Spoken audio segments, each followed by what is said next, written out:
તો 10 વાગ્યા સુધીમાં રાજ્યમાં સાવધાન રહેવા માટે એલર્ટ આપવામાં આવ્યું। 14 જિલ્લામાં વરસાદનું રેડ એલર્ટ અપાયું। દક્ષિણ ગુજરાત સહિત રેડ એલર્ટ આપવામાં આવ્યું।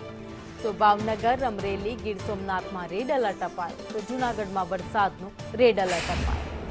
વલસાડ, ડાંગ, નવસારીમાં પણ હવામાન વિભાગે રેડ એલર્ટ આપ્યું છે। તો સુરત, તાપી, ભરૂચ, વડોદરામાં રેડ એલર્ટ આપવામાં આવ્યું। રેડ એલર્ટને જોતા સવારથી જ વડોદરા જિલ્લામાં મેઘરાજા મન મૂકીને વરસવાની શરૂઆત થઈ ગઈ છે। વડોદરા જિલ્લામાં ધોધમાર વરસાદ શરૂ થઈ ગયો છે। તો બીજી બાજુ ભરૂચની વાત કરીએ, જ્યાં હવામાન વિભાગ તરફથી ભારે વરસાદની આગાહી વચ્ચે 12 ઇંચ જેટલો વરસાદ ખાબકે તેવી શક્યતાઓ વ્યક્ત કરાઈ છે। હાલમાં રાજ્યના 14 જિલ્લા એવા છે જ્યાં રેડ એલર્ટ આપવામાં આવ્યું।